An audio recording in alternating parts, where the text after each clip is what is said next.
Okay, we will be looking at Pinterest for this technical review.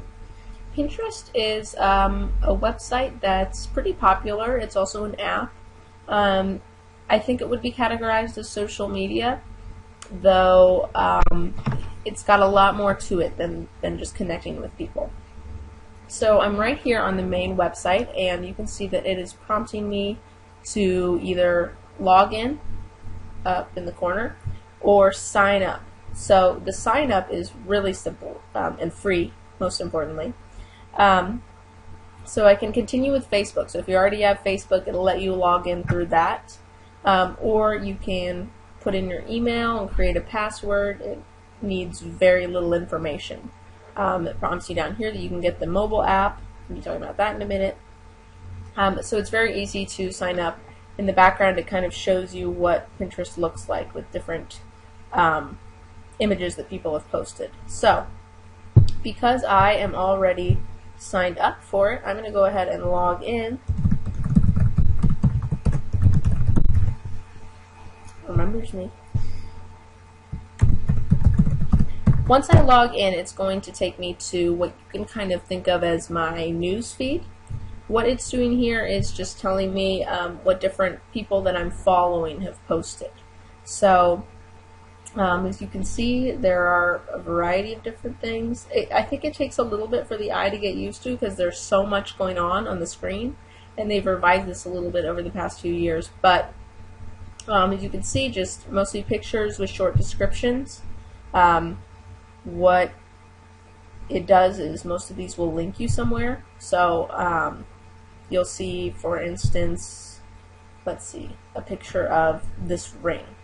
And a lot of times, if you click on something like that, it'll take you to the website it came from. So for those of us, like myself, that have shopping problems, this is kind of a bad website to be on because you see cute outfits and the link is right there to go buy them.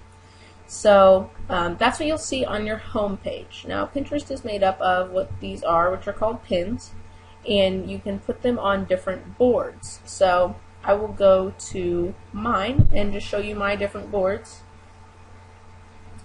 As you can see, there's me. I think they pulled that picture off Facebook.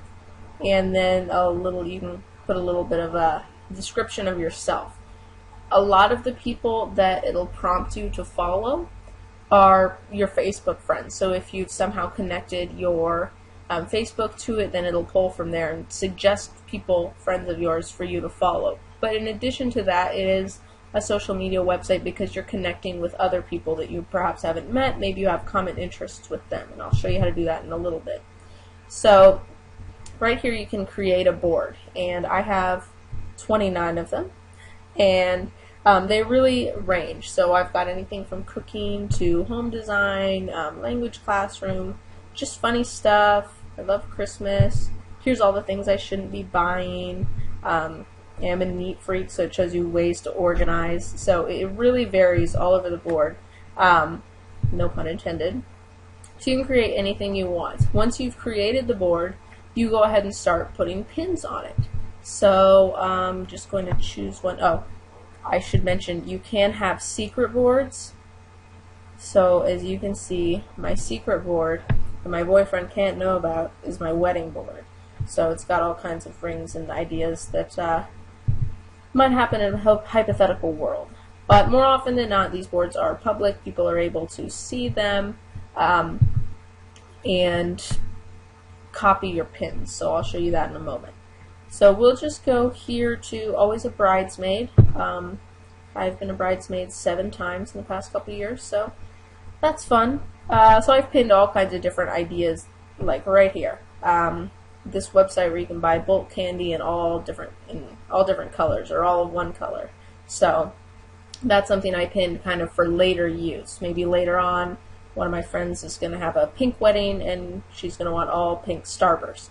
So these are just things that you put there, you think you might want sometime, and you can come back to them later.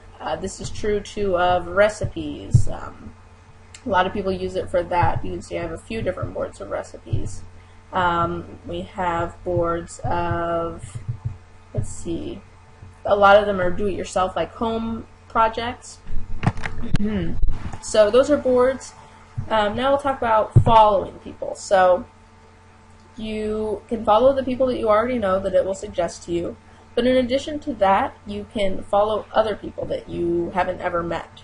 So if I click here on the drop-down box, it'll show me common categories that people are pinning to. So if I'm getting on Pinterest and I don't just want to see the random stuff my friends have posted, maybe I'm wanting to look up stuff for, let's see, education. So I'll click on that. And it'll bring me up all of the people's pins that have been put in this genre. Well, how you do that also is you can choose a genre for your board. So I have a couple boards that have the education genre, and anything I post to them would show up in this feed. So as you're looking through it, you can see that these are very often teachers who are pinning different ideas from one another. And kind of the way that you can meet new people, so to speak, is you'll see Elizabeth Lauren's pinned to this weekly activities to her first grade board. So if I teach first grade or I'm interested in those ideas, I could click on this and see all the pins that she's put on that board, and I can even follow her so that if she pins anything more, I'm going to see it on my newsfeed. So that's kind of how you meet new people. To be honest, there's not a lot of back and forth with new people in most cases. You can pin their pins to your board, you can send it to someone you know or to yourself, or you can click this little heart up here and like it. So, not a lot of interaction. You can comment on the pins, but more often than not, I've found that people are just pinning for later use for themselves. So, that is the feature over here for common topics. Up here you can also search. So let's say you're looking for something really particular. Maybe I am looking for my ESL writing classroom. Anything that people have pinned that are in a board called that, or maybe they say something like that down in the description, those are going to pop up.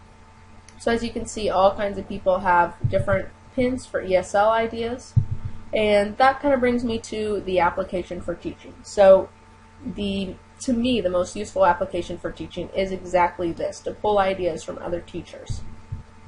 So, I'll give you a little background story about myself.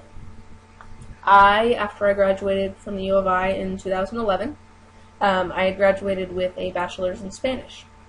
And I had done some tutoring and done a couple little classes about teaching, but really had no experience and definitely no materials design experience.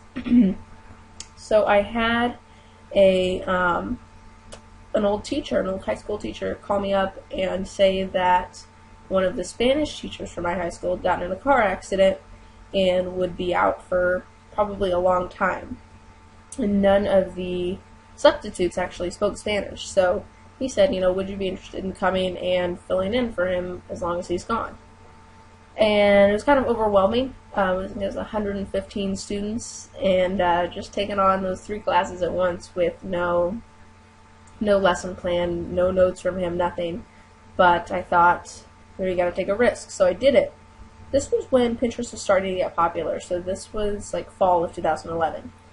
And I got on Pinterest and was like, okay, I have a textbook, but I have no idea what to do. And I did take those classes before, so I fortunately had my binders and some memories through that. But I got on Pinterest, signed up, and did my first board right here, which is my language classroom. So as you can see, I've got my little cover picture.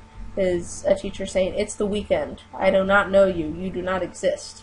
So that's just kind of a funny pin. But most of these are different teaching ideas. So I was just overwhelmed, and I thought, I'm going to go to this website and just get ideas, start to figure out what I want to do. So I did just that. You can see all my pins here. This one I know that I played Guess Who in Spanish. That was a fun one. Down here, these are conversation starters. You can put them in a jar. So they will link you to websites that can probably give you more ideas in most cases. But otherwise, a lot of them are just really great on their own. So visuals over here is a funny video of a German guy who's kind of making fun of different American idioms. So it did start out as a Spanish language board, and kind of started to go toward the English language. I'm getting down toward mostly the Spanish stuff right now. The newest stuff is up at the top. But it started to go English language as I started to teach English, so I made a second board for that, actually. But that, to me, is the best application to teaching, is just teachers connecting with one another and sharing these ideas. And some of them are so unique. And I've got all kinds of people. As you can see, I have 172 people who follow my board. And I think most of that are not my friends who don't really care about my teaching ideas. I think most of that is just other teachers teaching language. You know, this can be used for math teachers too, but really there's an application to any language. As you saw, a lot of Spanish language teaching stuff. There was ESL. To be honest with you, I really haven't looked through anything else, so let's just see if we've got some Chinese teaching ideas. And I imagine we will. Okay, so yeah, right there. I don't know why the food blog is there, but it's got stuff. And what's nice too is that it has idea for young kids, all the way up to high school and college speaking. So it's got all kinds of ideas for all kinds of users. One other application for teaching that occurred to me as I was trying to think about this project. I chose Pinterest because it's something I use a lot, and I thought, you know what? I need to figure out how to use this more. This is a really great tool. So something I thought of is just the fact that there are so many different kinds of things that you can pin about. So like I mentioned, really teaching is not the main purpose of this website. It's just something nice that kind of comes along with it. But people are putting recipes, see a lot of Christmas decorations, things like that, organization, do-it-yourself, home repair kind of stuff. So one thing that I thought of for getting students to use this is because it's free, and we link through Facebook, so students can sign up for this, and I can imagine that you'd be able to do projects with this. So what's nice is that a lot of the language used is really authentic. I'm thinking for English teachers for the most part, because the vast majority of the pins you see are going to be in English. So for other language teachers, you might be able to find an application for it as far as students kind of searching specifically for that language, but I'm not sure about how widespread it is. So easier for English language teachers, and I think that you could find some different ways for students to use this. So they could be put on a project where they're finding different recipes. Of course, there are different recipes from different cultures, so that's another idea for teachers of any language as a cultural activity. Holidays, things like that. So I think that this could be a really cool tool for students to use for cultural projects. Maybe they are talking about artwork. There's actually a lot of art on here. There's many different kind of quotes, literature stuff. They can talk about, fashion. So it would be a really cool tool for students to use for presentations in any language. So that is kind of my spiel on Pinterest. I think it's something that every teacher should look into, because you want to get out there and be innovative in your ideas. And there are a lot of people out there, I guess maybe stealing ideas isn't innovative, but to really just share ideas. So we talked about the website in class where you're looking at collaboration and seeing what different teachers did with that. So this is kind of the same idea. You're just getting out there with other instructors, you're connecting with them and learning from them, sharing ideas, trying different things out, and also possibly giving students the opportunity to start putting together, a cultural blog. Maybe if you've got international students coming in, this would be a cool way for them to start to learn about American cooking or something like that. Maybe they would find a recipe they'd want to make. So, yeah, the application of teaching is a little bit different, I think, than a lot of the tools that we've used.